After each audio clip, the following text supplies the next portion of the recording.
Good morning guys, malamig na umaga pero kagabi lang talaga yung super lamig na tipong mapapaano ka, wait lang ikaw dyan tayo. Yung tipong mapapaano ka, mga chinelas eh. Pupunta kasi kami tatay doon. Yung lamig kagabi yung tipong mapapakomporter ka tsaka mapapajacket ka. Ngayong umaga hangin na lang. Yan, dito ko dumaan sa likod kasi lalo pala sila no. Pupunta ako dito sa likod bahay. Kukunin ko yung pang-prawn ko. Meron kasi kami pipitasin na nakalabasa. Naggabi-gabi na dito sila tatay, oh. Tapos meron na din daw ako ditong kalabasa na iaano eh. Naku, nababasa yung aking ano. Meron na daw ako ditong kalabasa na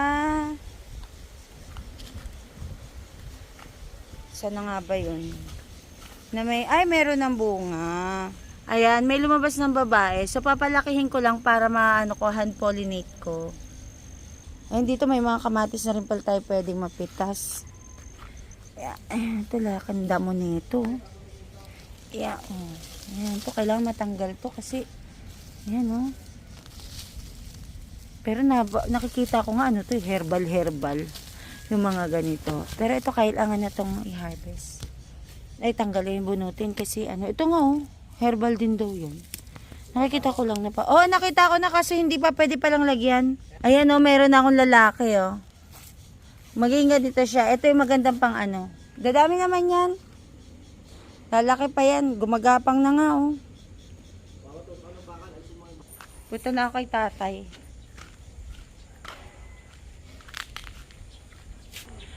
Maganda yung panahon. Oo tay, pupunta naman ako dyan. Meron nga ako ditong ano eh, halaman na gusto. Hindi, okay lang tay. Kamag-alala. May kukunin kasi kami diyang kalabasa sa likod bahay. Ay, ayun, ang laki na oh. Ah, nawala na. Meron kasi ako dito dati tinanim eh. Nawala na. Ayan, punta kay tatay. Dito kasi medyo mas pino-pino yung damo plus ano, mas mababa. Yan, dito kami kumukuha ng talbos ng kamote. Ito na yung kalabasa na hinahunting ko eh. Kaso ano, sayang, lalaki pa sana to kasi ano pa siya oh. Maganda yan. Oo. May nakasampay na po yun. Oo, nalipad lang yan.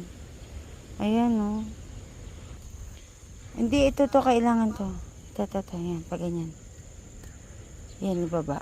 Ayaw mo na. Pitasin na lang. Ito, binibili to kasi ginagawa tong pan-design sa garden. Ito.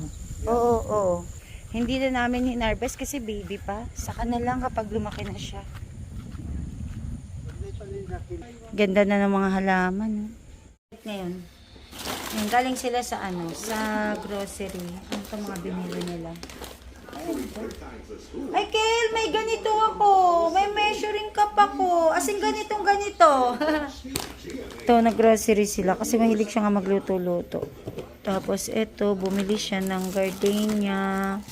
Ay, ito, magpapansit kasi ako. Pero, sabi ko, mayroon pa ako niyan eh. Merienda namin. Ito, snacks, may goreng. Favorite ni si Kel na juice.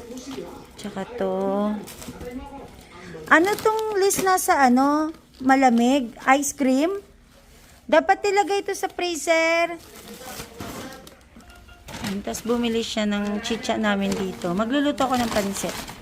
Tapos ito kay Elise, mga pagkain niya. Ay, ito star margarine. May libre daw to na ano eh. Mahilig kasi ako sa mga ganto-ganto. Kasi iniipon ko. Pwede kasi lagyan ng mga sibuyas, ng kung ano-ano. Ayan. Tapos bumili ng luncheon meat. Tapos ano to? Ito, bumili siya mozzarella cheese. Tsaka yung may goreng ulit. Ayan. So, start na ako magluto. Nilalagnat yan si Inday eh. Naka-jacket. Yan yung mga binili. Yung pants niya binili ko sa ano, sa Taytay. Mas malaki naman pala sa kanya. Ayan na measuring cup. Ito lang kasing sa akin eh. Ilan lang to? 1 cup lang, 1 cup consider. Sa kanya hanggang 500 ml. Mga 1.2 liters. Mas malaki naman pala sa kanya. Ayan, ditago dyan. Magpapansit ako. Meron nagbigay sa amin ng sayote. Tsaka ito. Halo ko to. Halo natin itong katuray, tsaka ito. Ito kailangan maluto na kaagad to eh. Luto tayo ng pansit. Gulo ng hair ko. Luto tayo ng pansit. Nagluluto ako. Naggagayat na ako ngayon ng mga sahog. Ayan, pork. Ito, pinano ko na. Ano ko na tong chicken. Magiwa na ako ng iba pang mga sangkap. Ito na guys yung pansit natin. Mabilis lang talaga ako magluto ng pansit eh. Basta't ano. Tapos yung ibang sangkap nito galing dyan sa may labas. Nanguha lang kami. Yung ano lang naman, sayote lang. Tapos the rest binili na namin. Ayan, merienda tayo. Pero baka hindi na kami kumain ng dinner. Baka yan na. Hindi siya makulimlim. Hindi. Ulit. Hindi siya mahangin ngayon. Yan, medyo makulimlim siya. Pero hindi ko alam kung umaraw kanina. Di ko na napansin na busy kasi ako. Gumagawa si Sikel ng project dito. Magawa siya tayo ng bahay. Bahay kubo. Gawa daw sa stick. Anong subject yan, Kel? Mape. Sa mape. Arts? Arts. Yun. Expect nyo to by next week. Oo nga. Ayun, perfect. Paano yung may bintana? Maya! Tama. Mag-toast daw ako ng bread para kumain na kami. Nasaan naman yung, anong bread? Yung yung gardenia? Yung malunggay bread? Meron kasi dito kami pandesal binili ni Daddy kanina. Alin? Yung malunggay bread? Ito? Ito yata yung malunggay cheese bread daw. So, ito na lang ito toast ko. Kain tayo, pansit. Diba? Kain mo na, boy. Kain mo na. Seryoso yan. Yung anak mong seryoso sa paggawa ng school project. Yun, naka-jacket pa yan. Malamig. Malamig kasi talaga dito. Dugtungan mo na lang. Galing ng diskarte niya eh. Ginamit niya pa yung pampruning ko. Magpuputol ka ba ng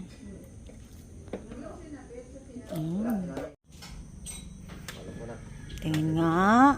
Hindi, pantay. Huwag mo na lagyan ng King. Huwag mo na iangat. Okay na yan. Tubo. Okay na yan. Huwag mo na iangat. O, yun Huwag. Oo, ayos pwede O yan, lagyan mo na agad ng dikit. Hawakan ni Sikel sa loob.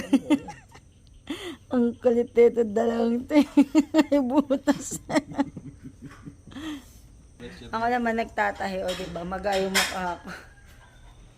Nagtatahi ako kasi may mga binili kasi, diba kami na na mga ni Elise, mga jogging pants sa Taytay ka. So, maluwag pa sa kanya kasi yung haba ang sinunod ko. Ito sample. Ito, kasi ang sinunod ko dito yung laki, yung haba niya. Ayan. Kasi nga, parang matangkad si Elise kaso, pang teens na talaga siya. Small siya sa adult din. Kaso, sa bewang ni Elise, maluwag siya. Pero hindi naman na maluwag. So, ang ginawa ko, dito sa ilalim neto, meron to talagang pinagdugtungan eh. Yan, ito yung sa bandang likod. Pinagdugtungan. So, ang ginagawa ko, dito ko siya tinatastas. Ito, may naumpisa na ako eh. Ito tahiin ko lang sa kamay. Ayan. Binubutas ko dito, tapos ilalabas ko yung garter. Tapos tatahiin ko. Parang ganito. Pwede ko siyang gupitin actually. Tapos i-stitch. Kaso baka kasi naman magamit pa sa susunod na pag lumaki-laki siya, tapos okay pa yung haba.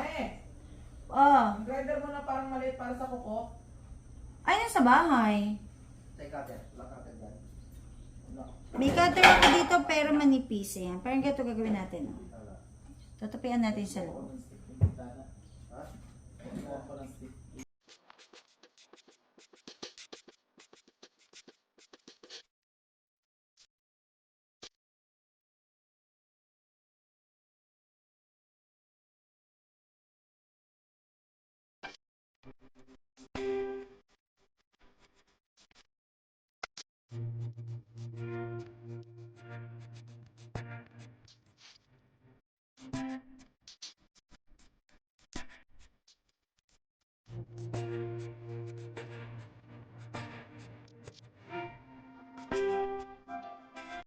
So, parang ganito na nangyari, oh. Yan. Ito na yung natapos ko. Nag-shrink na yung ano. Pero butas pa dito. Tatahiin ko pa dito. Ayan. Tapos, dalawang to. Ito yung cutter, oh. Di siya sa akin sinasabi. Paano, ginaayos nila yung kubo. Tapos ganito mangyayari. Ayan. So, ito yung diferensya niya. Ito yung pink na na-adjust. Itong purple. Ito yung i-adjust pa. Ito yung laki niya. Ito ang baboy. Ayan. Ganyan sa Jet dito mag-usap. Akala mo laging may World War.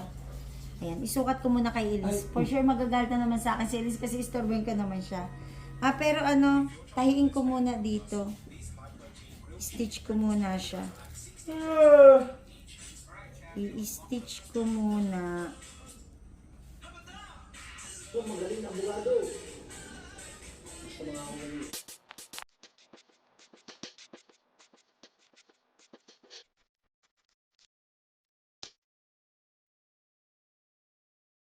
Ang ganda ah. Ha? Adik testan. Oh, nakita. Dapat na rin kay Mrs. Ginabi na si Sikel sa paggawa ng kanyang project. Ayan, madilim na. Tingin nga, pinabi. Ay! Wag, nadikit mo na ba? Wag mo isasagad dito. Hindi, sasagad ko nga eh kasi lalagyan ko ng pens. Paano?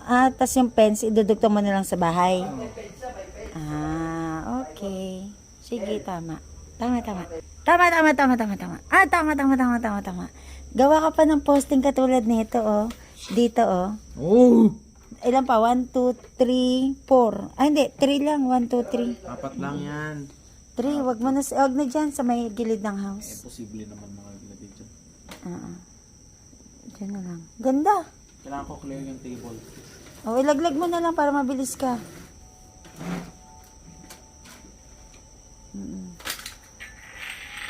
Galing ah. Yun oh, na-detach. Ako naman nag-work, si daddy nanonood. Yan, o diba? Sarap buhay.